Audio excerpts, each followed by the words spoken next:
Hello everybody, welcome back to Back Out of the Case. This is Skyflight 44, aka Sect 44, and today I'm going to continue to play the Elder Scrolls 3, Morrowind, Game of the Year Edition. Now, this part's going to be post-commentary, mainly because I had some kind of my actual audio, completely screwed up, no idea how. Uh, it's like 50 minutes of it disappeared for no reason. Well, this is actually going to be a heavily, um, heavily edited and, well, abridged actual version of this part. Basically, we're going to continue doing that one quest we were doing, and Mournhold, and, well, it's the matchmaker one. Basically, we want to set up that woman with this guy that we actually seen. That womanizer, if we actually set her up with him, we get nothing out of it.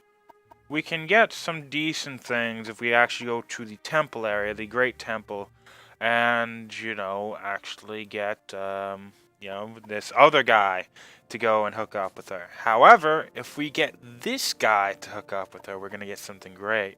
Oh yeah, and I also like these choices, especially the last one. The top one's going to give you a 67% chance of the date working. Stay optimistic.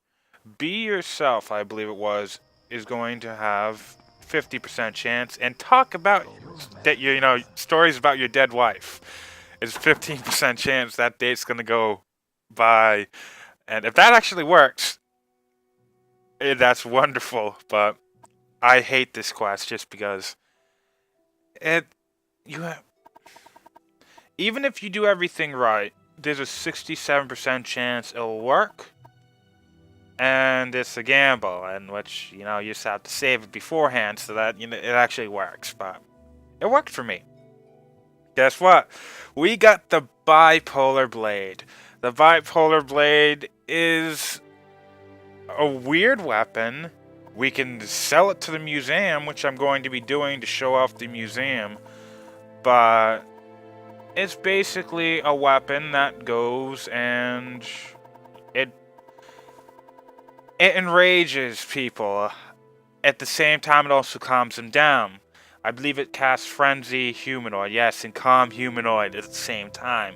However, Calm Humanoid actually takes priority in this, probably because it's second in the list.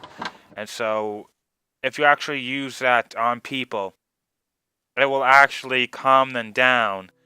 And so if you attack them, it's going to lead to you, well, it's going to lead to assault and, huge ass bounty, so don't do that. However, if you actually bring it here to the Museum of Artifacts, now I'll show off Mournhold properly when I get back into this expansion later on. But if I actually sell it to this woman at the museum, I can actually go and get myself 20,000 gold for it. It's half the value up until 30,000 gold. If something's like well over 100,000 in value, you still only get 30,000 gold. But if it's 60,000 gold or less, you'll get half the value of it. And maybe except for one. I believe there might be one item which you'll actually get more or less than half the value, probably more. But I'm gonna, I just went back to Balmore. We're going to be getting our new, actually we're going to be doing a lot of stuff here, most of which I cut out. But we're going to be talking to, what was it, Rhaenys, wherever it is, this person, this woman. We're going to get our new quest from her. Basically, we have to be Conjurer, which we actually have to pay to get up this rank. But we're going to, once we're Conjurer, we can actually go and get her quest line open. And, well, she's kind of a dick. Yes, women can in fact be dicks. But this is nothing compared to some of the assholes and the Fighters Guild. But well, the other ones are just plain assholes. I think she's just,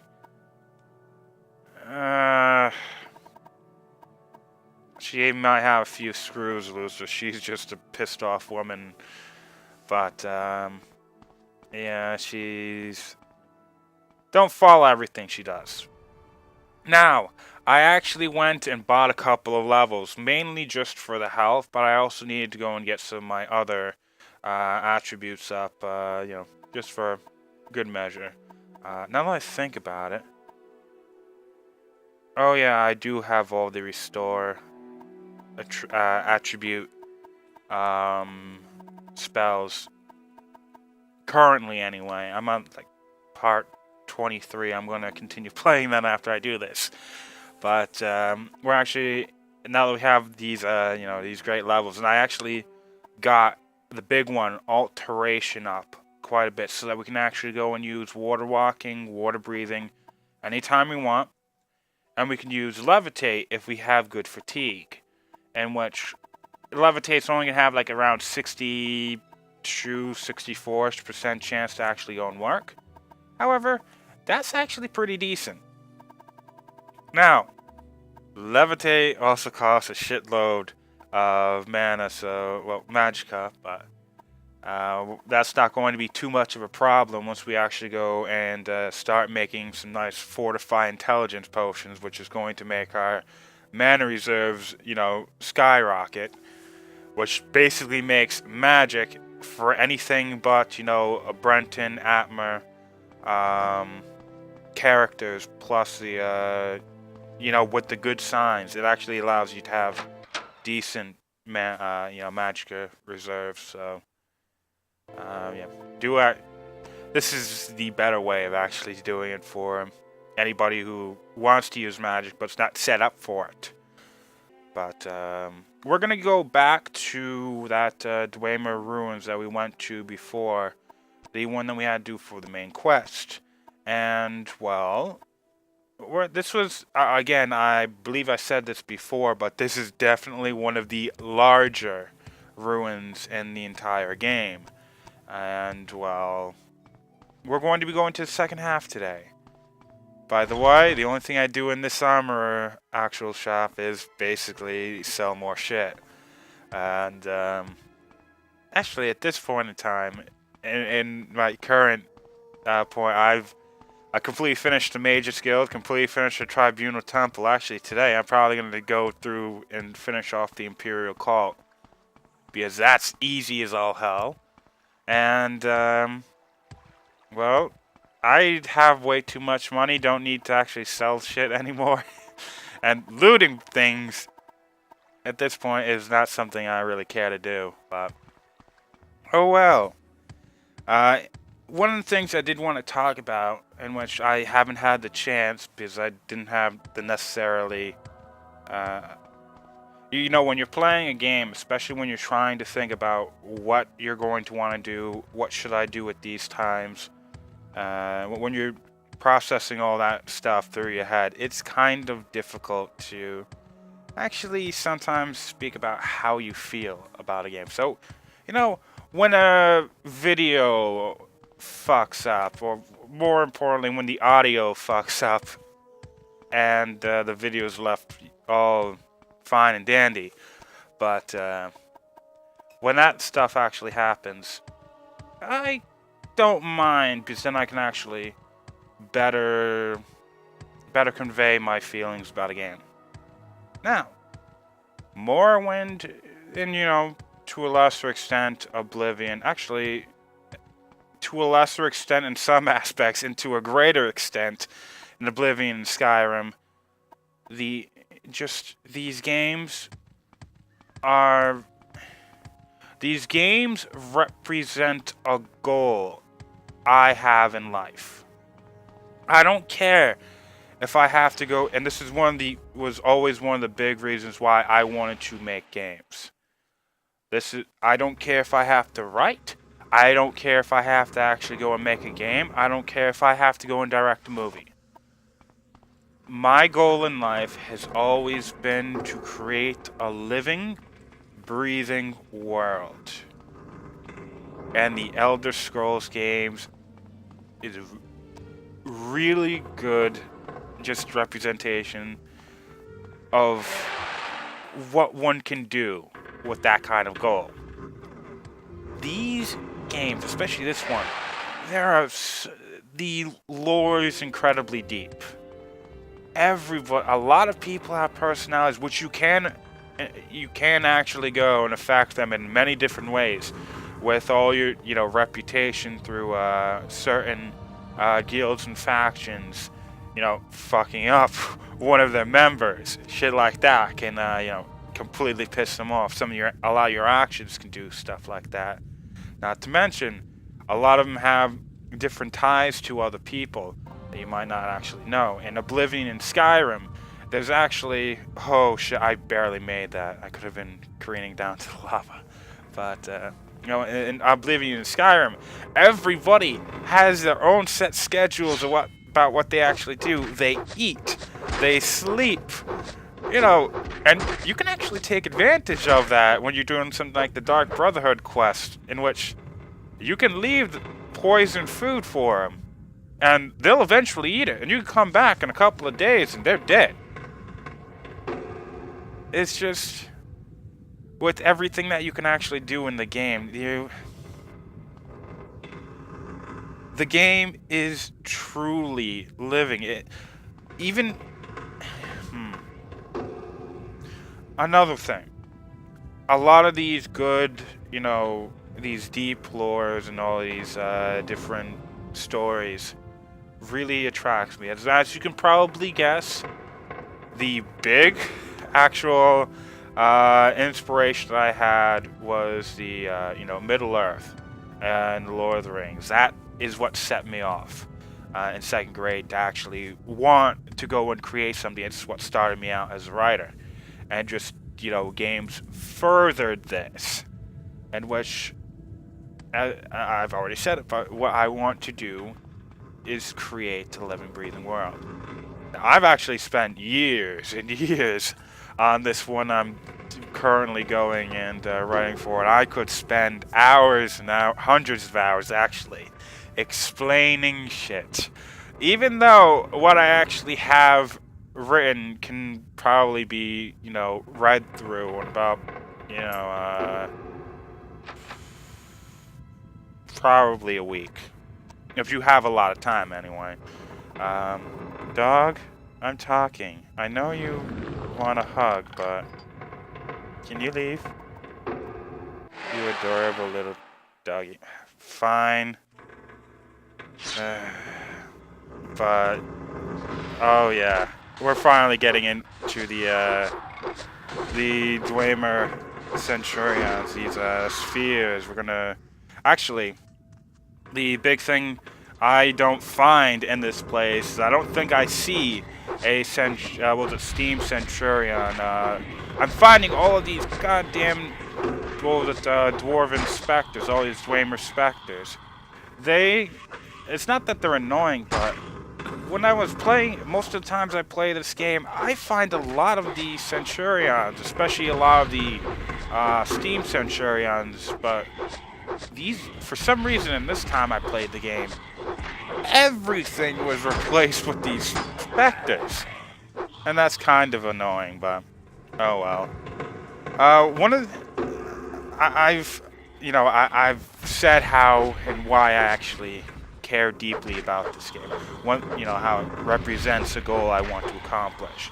Other than that, there are a lot of different reasons why I love the game. The story is great, the lore is great, but even then, the gameplay is just the fact that choices is something I actually do enjoy. I really don't mind. Not linearity. Linearity isn't necessarily a bad thing, but, not being given a choice in some instances isn't necessarily a bad thing. However, in something like an RPG, choice is something... Dog. The dog just fell into my lap. You little stupid, adorable little pooch. But, if you're not given choice in an RPG, the story better be damn good. Well, that's what I view on it. But, Actually, that's one of the big reasons why Final Fantasy IV is not all that. Is definitely not my favorite Final Fantasy game, except if you play the DS version, which I actually really do like that game. Because it increased difficulty, it makes the game so much more fun. But, doggy, I'm trying to do this. Would you stop messing with my chords? This game, though, gives you so much choice to do.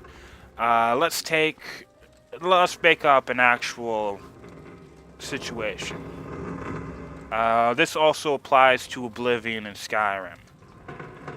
Mainly Oblivion, because holy shit, as the Dark Brotherhood, you can kill somebody in so many different ways.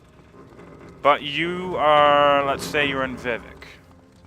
You know, Vivek, huge place, tons of people in it. You are trying to kill somebody out in the open. He's sort of in an area which nobody goes to. But, you know, it's not, you can be caught, let's just say. Now, how do we approach killing this dude? Well, we can bypass, we can, bypass all logic, just straight out kill him, deal with the guards, you know, pay the bounty. You can kill him, go and immediately teleport, teleport to an actual temple, not one of those freaking forts. They're gonna try and kill you. But, or, you know, recall back to a thieves guild, pay down your bounty. You can cast invisibility, get behind the guy, go, you know, get your fortify strength up as high as possible, sneak behind him, and kill him off in one hit. Because if you kill him off in one hit, he's not going to, you know, if nobody's around or nobody's looking, nobody's going to notice the crime. If you can actually go and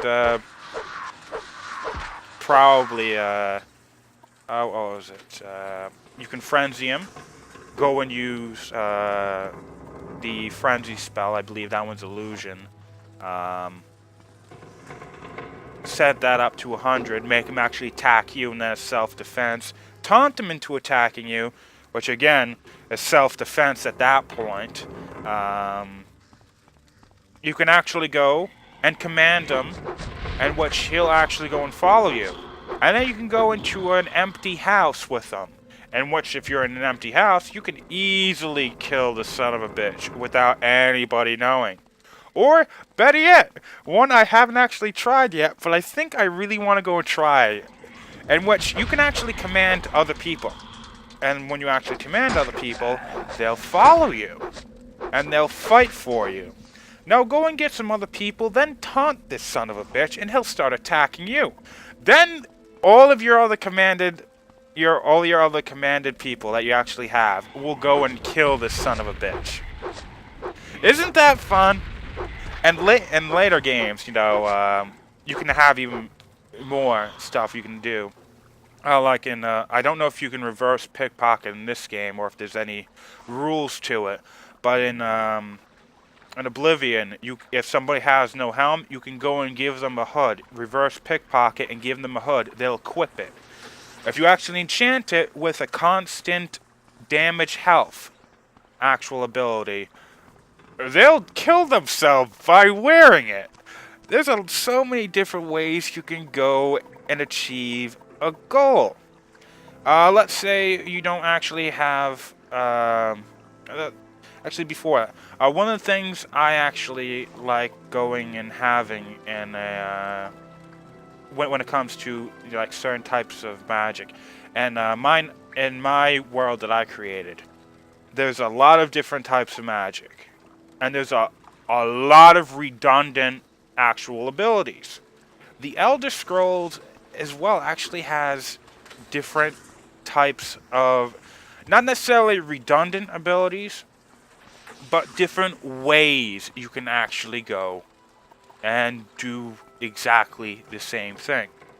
If you're an enchanter and you want to heal, you can go and make, or you can go and use constantly an actual, an enchanted item to heal yourself. If you're good at restoration, just go and heal yourself. If you're good with alchemy, go ahead and make a potion to heal yourself. If you have mysticism, just take it from people. There's quite a lot of, there's a lot you can actually go and do. If you want to fuck somebody up, there's so many different ways of doing so. Look at this. Levitation. You can actually go and, you can levitate. You can go through alchemy and, levitate. You can, fortify your jump skill if you really don't want to levitate. Fortify acrobatics. You can do shit like that. There's different ways of achieving the same goal, in which that's kind of what a lot of Western RPGs kind of, try and focus on. Now, granted, I like JRPGs a bit more, because I just like linearity in a good story. It's something I kind of prefer over, these wide open worlds. That doesn't mean I can't love these. It's just, it's a different preference, and I don't know, I think you get what I'm trying to get at. It's just, that's screwed. I'm not going to go and try explain this. I'm not going to be able to explain it before the video's over. Oh yeah, by the way, this actual video was at least over an hour, or around an hour when I actually did this originally. I did so much level grinding and all that kind of shit, just buying levels. Especially with the money I have now, I can buy so many levels. Isn't that going to be fun, little doggy? That's going to be fun, right? That's going to be fun? Okay. Oh, you cute little thing. But there's one last thing we're actually going to be going and getting here before we leave. And, the end of the video. There was an earlier section in here in which we had to go and levitate to get up to. And it's basically right around here, forward up. But this was... In many of my earlier playthroughs of Morrowind, I generally stuck to the main, I stuck to mostly trying to kill things, with, straight up forward. I used restoration, destruction, magics, and those were the ones I generally used. However, as soon as I started getting into using alteration, levitating, the first time I got the mage's staff, the wizard staff, and I was allowed to levitate, and the game just opened up to me. I fell in love with this game. The ability to go wherever I want, the ability to break the game in so many different ways, the ability to just go and defy the laws the game has for you anyway. It makes you feel quite powerful. In a lot of ways, you can be screwed in the beginning, yet later on, nothing's stopping you. While you never really get all that many chances to feel incredibly powerful with the ranks and the titles you're given, the powers you're given are so powerful and so many. That's quite good. See you, everybody.